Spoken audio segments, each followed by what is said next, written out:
Hello my dears. ആദ്യം തന്നെ പറയട്ടെ, സൗണ്ടിന് ചെറിയൊരു പ്രശ്നമുണ്ട്. അതുകൊണ്ടാണ് കുറച്ച് ദിവസം വീഡിയോസ് ഒന്നും ഇടാഞ്ഞത്. അപ്പോൾ ഇന്നൊരു റിയൽ സ്റ്റോറിയാണ് ഞാൻ പറയാൻ പോകുന്നത്. ഒരു ഡിവൈൻ ഫെമിനിന് നേരിട്ട ഒരു റിയലായിട്ടുള്ള ഒരു അനുഭവമാണ്. അവർ തന്നെ റെക്കമെൻഡ് ചെയ്തതാണ്. ഈ ഒരു ട്രാപ്പിൽ ഇനി മറ്റൊരാളും ചെന്ന് പെടരുത്. എൻ്റെ സ്റ്റോറി എല്ലാവരും അറിയണം, എല്ലാവരിലേക്ക് എത്തിക്കണം. ആർക്കെങ്കിലും എന്തെങ്കിലുമൊക്കെ മെസ്സേജ് കിട്ടുകയാണെങ്കിൽ വളരെ ഉപകാരമായിരിക്കും എന്ന് പറഞ്ഞിട്ട് അവർ തന്നെ ഷെയർ ചെയ്യാനായിട്ട് പെർമിഷൻ തന്ന ഒരു സ്റ്റോറിയാണ്. അപ്പോൾ നിങ്ങൾ ഈ ജേണിയിൽ എത്തിയാൽ ഒരുപാട് പ്രശ്നങ്ങൾ മെൻ്റലി ഒക്കെ ഉണ്ടാവും അല്ലേ, ഇമോഷണൽ പ്രോബ്ലംസ് ഒക്കെ. പലരും ആദ്യത്തെ ഒരു സ്റ്റേജിൽ ഇതിനാരെ ഒന്ന് കൺസൾട്ട് ചെയ്യണം. ഒരു സൈക്കോളജിസ്റ്റിനെ ആണെങ്കിൽ കുറച്ചുകൂടി ഓതൻറ്റിക് ആയിരിക്കാം, അങ്ങനെയൊക്കെയുള്ള ചിന്തകൾ നിങ്ങൾക്ക് ഉണ്ടാവും അല്ലേ. അതോ ഈ ജേണിയിൽ തന്നെ ഉള്ള ആളെയാണോ വേണ്ടത്, അവർക്കല്ലേ ഈ ജേണി റിലേറ്റഡ് എക്സ്പീരിയൻസ് ഉള്ളത്. അങ്ങനെ കൺഫ്യൂസ്ഡ് ആയിട്ടുള്ളൊരു സിറ്റുവേഷൻ പലർക്കും ഉണ്ടായിട്ടുണ്ടാകാം. അപ്പോൾ തുടക്ക കാലഘട്ടത്തിൽ ഒരു സൈക്കോളജിസ്റ്റിനെ പോയി കണ്ട അനുഭവമാണ് ഈ ഒരു DF നമ്മളോട് ഷെയർ ചെയ്യുന്നത്. അപ്പോൾ ആദ്യം തന്നെ പറയട്ടെ, എല്ലാ കൂട്ടത്തിലും ഉണ്ടാവും കള്ളനാണയങ്ങളല്ലേ. ഡോക്ടേഴ്സും സൈക്കോളജിസ്റ്റും ആരായാലും മികച്ച ആളുകൾ, സമൂഹത്തിന് ഒരുപാട് നന്മ ചെയ്യുന്നവർ, കൈപിടിച്ച് ഉയർത്തുന്നവരുണ്ടാകാം. അതിൻ്റെ കൂട്ടത്തിൽ തന്നെ അത് ഒരു മണി ഓറിയൻറ്റഡ് ആയിട്ടും മറ്റുള്ള ചൂഷണത്തിനായിട്ടും വഴിവെക്കുന്ന അല്ലെങ്കിൽ ആ രീതിയിൽ പോകുന്ന വളരെ ചുരുക്കം ആളുകളും ഉണ്ടാകാം. അപ്പോൾ പിന്നെ ഇത് ആരെയും അല്ലെങ്കിൽ ഒരു കൂട്ടം ആളുകളെ, ഒരു പ്രത്യേക കാറ്റഗറിയിലുള്ള ആളുകളെ മോശമാക്കി പറയാൻ വേണ്ടിയിട്ടൊന്നും അല്ല ഈ വീഡിയോ ചെയ്യുന്നത്. ഇത് നിങ്ങളാരും ഫ്യൂച്ചറിൽ ഇത്തരത്തിലുള്ള ഒരു കെണിയിൽ ചെന്ന് ചാടാതിരിക്കാൻ വേണ്ടി മാത്രമാണ് പറയുന്നത്. നമ്മൾ ആളുകളെ സെലക്ട് ചെയ്യുമ്പം അറിയാതെ തന്നെ നമ്മൾ പെട്ടുപോകുന്ന പല അബദ്ധങ്ങളെയും പറ്റിയിട്ട് ഒരു മുന്നറിയിപ്പ് ലഭിക്കുകയാണെങ്കിൽ നിങ്ങൾക്ക് കുറച്ചുകൂടി കാര്യങ്ങൾ ഈസി ആയിരിക്കും. ഇനി ഒരാൾ അത്തരത്തിലുള്ള ഒരു ട്രാപ്പിൽ പെടാതിരിക്കാൻ ഹെൽപ്ഫുൾ ആയിരിക്കും. നമുക്ക് കാര്യത്തിലേക്ക് കടക്കാം.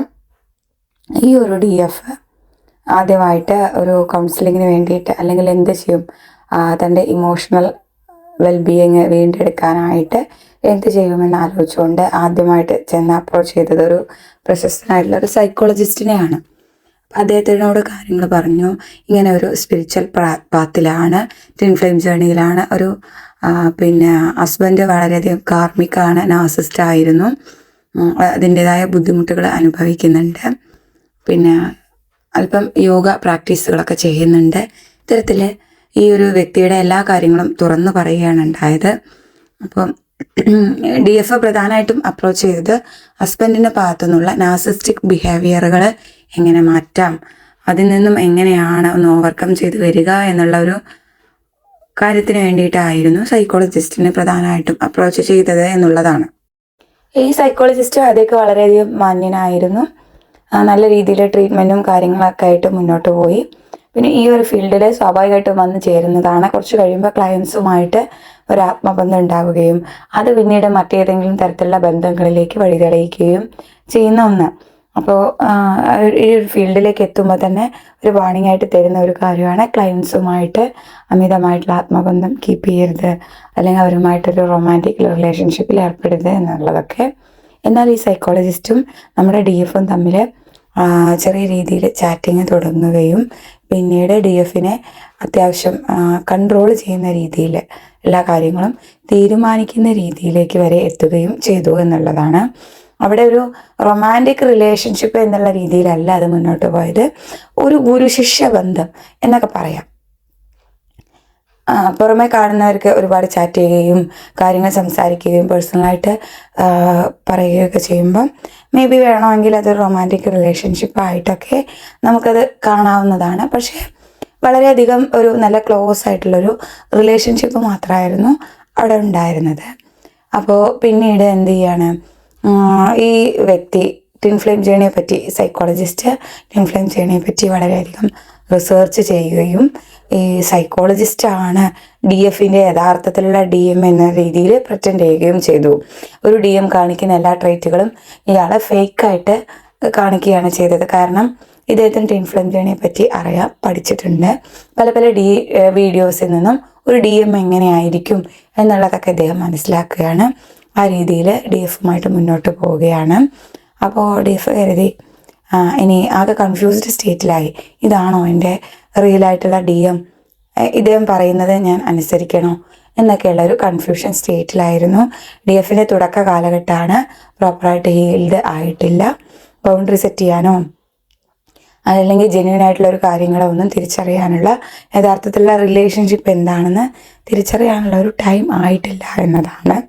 അപ്പോൾ അങ്ങനെ കാര്യങ്ങൾ മുന്നോട്ട് പോകവേ ഈ സൈക്കോളജിസ്റ്റ് എന്ത് ചെയ്തു എന്നറിയോ, DF ചെയ്തുകൊണ്ടിരുന്ന യോഗ പ്രാക്ടീസുകളൊക്കെ കംപ്ലീറ്റ് ആയിട്ട് നിർത്താനും ഇദ്ദേഹത്തിൻ്റെ കാര്യങ്ങൾ മാത്രം ഫോളോ ചെയ്യാനും, അതായത് ഹസ്ബൻഡുമായിട്ട് ഇദ്ദേഹം പറയുന്ന രീതിയിൽ മാത്രം റിലേഷൻഷിപ്പ് വെച്ചാൽ മതി എന്നുള്ള രീതിയിലൊക്കെ വളരെയധികം കൺട്രോൾ ചെയ്തു.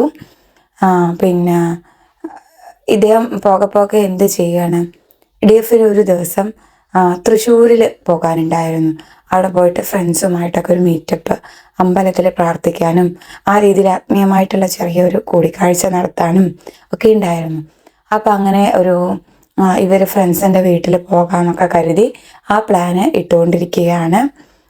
DM എന്ന് കരുതുന്ന സൈക്കോളജിസ്റ്റ് നിർബന്ധിക്കുകയാണ്, ഫ്രണ്ട്സിൻ്റെ കൂടെ നിൽക്കണ്ട, അവരുടെ വീട്ടിൽ പോകണ്ട, ഞാനൊരു ഹോട്ടൽ മുറി ശരിയാക്കി തരാം, അവിടെ തന്നെ താമസിക്കാൻ പാടുള്ളൂ എന്ന് പറഞ്ഞ് ഫോഴ്സ്ഫുള്ളി DFനെ പിന്നെ ആ രീതിയിലേക്ക് ലീഡ് ചെയ്യുകയാണ് ഉണ്ടായത്. അപ്പോൾ തന്നെ DFന് വളരെയധികം ഡൗട്ട് തോന്നി. DFന് ആ സമയത്ത് തന്നെ ഒരുപാട് ഡിവൈൻ മെസ്സേജുകൾ കിട്ടുന്നുണ്ടായിരുന്നു. ഈ ബന്ധം ഫേക്കാണ്, പിന്നെ DM എന്താണ് ഫാൾസ് ട്വിൻ ഫ്ലെയിം ആണ് എന്നുള്ള രീതിയിൽ നിരന്തരമായിട്ട് പല വീഡിയോകളും, നിങ്ങളിപ്പോൾ മുന്നോട്ട് പോയിക്കൊണ്ടിരിക്കുന്ന വ്യക്തി അത്ര നല്ലതല്ല, ലെസൺസ് പഠിക്കാൻ വേണ്ടിയിട്ടുള്ളതാണ്, കാർമിക്കാണ് എന്നുള്ള രീതിയിൽ ധാരാളം ഡിവൈൻ മെസ്സേജുകൾ DFന് ലഭിച്ചുകൊണ്ടിരിക്കുന്നതായിരുന്നു. അതൊക്കെയും ഇഗ്നോർ ചെയ്തുകൊണ്ട് വേണ്ടത്ര പരിഗണിക്കാതെയാണ് DF മുന്നോട്ട് പോയിക്കൊണ്ടിരുന്നത്. അപ്പോൾ ഈ ഒരു ഹോട്ടൽ മുറിയിൽ റൂം എടുക്കുക എന്ന് ഇദ്ദേഹം പറയുന്ന ഹോട്ടൽ മുറിയിൽ റൂം എടുത്തേ പറ്റൂ, പിന്നെ ഫ്രണ്ട്സുമായിട്ട് മിങ്കിൾ ചെയ്യണ്ട എന്നുള്ളത് കമ്പൽസറി ആയിട്ട് അത് ഫോഴ്സ്ഫുള്ളി പറഞ്ഞപ്പോൾ DFന് വളരെയധികം ഡൗട്ട് തോന്നി. ആ ഒരു കാര്യത്തോടെ തന്നെ റിലേഷൻഷിപ്പ് കട്ടാക്കാൻ വേണ്ടിയിട്ട്, അതല്ലെങ്കിൽ പതുക്കെ ഒരു ഡിസ്റ്റൻസ് DF കീപ്പ് ചെയ്യാൻ തുടങ്ങി എന്നുള്ളതാണ്. അങ്ങനെ അത് പറ്റില്ല എന്ന് പറഞ്ഞ് മുന്നോട്ട് പോയി. കുറച്ച് കഴിഞ്ഞപ്പം DFനോട് DFൻ്റെ പേരുള്ള FD അക്കൗണ്ടിൽ കുറച്ച് പണം ഉണ്ടായിരുന്നു. അത് മകളുടെ വിദ്യാഭ്യാസ ആവശ്യത്തിന് വേണ്ടി DFൻ്റെ പാരൻസൊക്കെ കൊടുത്തതായിരുന്നു. ഈ FDയുടെ ഡീറ്റെയിൽസൊക്കെ സൈക്കോളജിസ്റ്റിനോട് DF പറഞ്ഞിരുന്നു. പിന്നീട് ഇയാൾ പിന്നെ ഒരു എമർജൻസി ഉണ്ട്, കുറച്ച് കഴിഞ്ഞ് പണം തിരിച്ചു തരാമെന്നൊക്കെ പറഞ്ഞിട്ട് ആ വലിയൊരു എമൗണ്ട് കൈക്കലാക്കുകയാണ് ചെയ്തത്. ഒരു എമർജൻസി സാഹചര്യമല്ലേ, നമ്മൾ അധികവും എംപാത്തുകളാണല്ലോ. അപ്പോൾ മറ്റൊരാളുടെ ആവശ്യത്തിന് ഹെൽപ്പ് ചെയ്യാം, അയാൾ തിരിച്ചു തരുമല്ലോ എന്നൊക്കെ കരുതി DF ഈ പണം നൽകുകയാണ് ഉണ്ടായത്. കുറച്ച് കാലം കഴിഞ്ഞപ്പോൾ DFൻ്റെ യഥാർത്ഥ DMനെ തിരിച്ചറിയുകയും DM വഴി ഫേക്കായിട്ടുള്ള സൈക്കോളജിസ്റ്റിൽ നിന്നും പിന്നെ ഒരു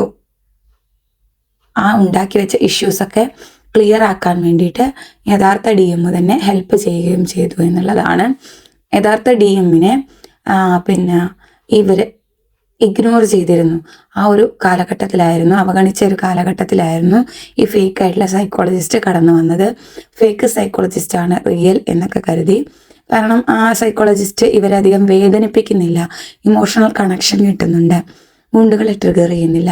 അപ്പോൾ അതായിരിക്കും യഥാർത്ഥത്തിലുള്ള ബന്ധം എന്ന് കരുതി എന്ത് ചെയ്യുകയാണ്, ഈ DF സൈക്കോളജിസ്റ്റിനെ വിശ്വസിച്ചിരുന്നു. പിന്നീട് ഒരിക്കൽ DMനോട് കാര്യങ്ങൾ പറയുകയും DM ത്രൂ എന്ത് ചെയ്യുകയാണ്, ഈ സൈക്കോളജിസ്റ്റിൽ നിന്നും നഷ്ടപ്പെട്ട പണവും കാര്യങ്ങളൊക്കെ വീണ്ടെടുക്കാനായിട്ട് ഹെൽപ്പ് ലഭിക്കുകയും ചെയ്തു എന്നുള്ളതാണ്.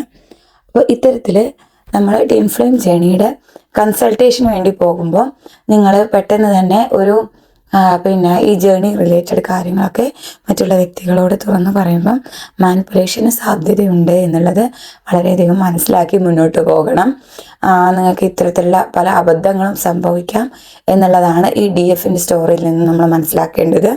സോ ഗൈഡൻസിനായിട്ട് അപ്രോച്ച് ചെയ്യുന്ന ആളുകൾ നിങ്ങൾ പിന്നെ ഇത്തരത്തിലുള്ള ലൈംഗികമായിട്ടുള്ള ചൂഷണത്തിനോ അതല്ലെങ്കിൽ താൻ ആണ് DM എന്ന് പറഞ്ഞുകൊണ്ട് ഈ ട്വിൻ ഫ്ലെയിം ജേണിയുടെ കാര്യങ്ങളൊക്കെ പഠിച്ചുകൊണ്ട് ഫേക്ക് DM ആണെന്ന് പ്രറ്റൻഡ് ചെയ്യാനോ ഒക്കെയുള്ള സാധ്യതയുണ്ട്.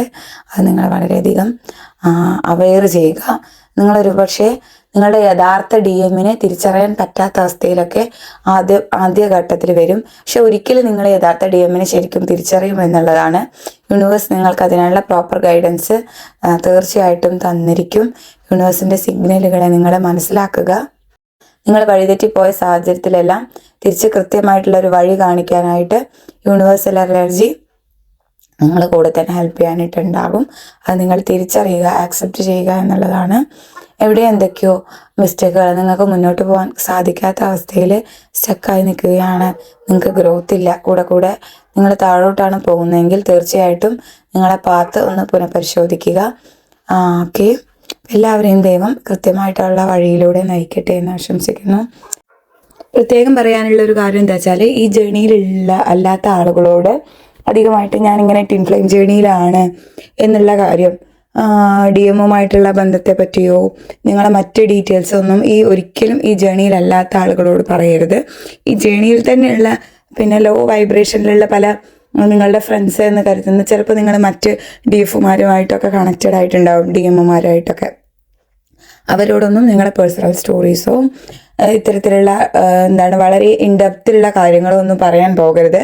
ചൂഷണത്തിന് വിധേയമാകാനുള്ള സാധ്യതയുണ്ട്. കാരണം നിങ്ങൾ പ്രോപ്പറായിട്ട് ഹീൽഡല്ല, ബൗണ്ടറി സെറ്റ് ചെയ്യാൻ അറിയില്ല എന്നുള്ളത് കൊണ്ടാണ്. അതുകൊണ്ട് വളരെയധികം വിശ്വസിക്കാവുന്ന വ്യക്തികളോട് മാത്രം, അത്രയും പറയാൻ പറ്റും എന്നുള്ള വ്യക്തികളോട് മാത്രം നിങ്ങൾ കാര്യങ്ങൾ തുറന്നു പറയുക. പുറമേ നിന്നുള്ള ഒരാൾക്ക് ഒരിക്കലും നമ്മുടെ അവസ്ഥകളോ കടന്നു പോകുന്ന കാര്യങ്ങളോ മനസ്സിലാക്കുകയില്ല. ഒരുപക്ഷെ നിങ്ങൾ പിന്നെ ഒരു അവിഹിത ബന്ധത്തിലാണ് എന്നൊക്കെ പറഞ്ഞുകൊണ്ട് നിങ്ങളെ വളരെയധികം ഇമോഷണലി ഡൗൺ ആക്കാനും സാധ്യതയുണ്ട്. സോ ഈ മെസ്സേജ് എല്ലാവർക്കും ഒരു അവയർനെസ് നൽകി എന്ന് കരുതുന്നു. Thank you.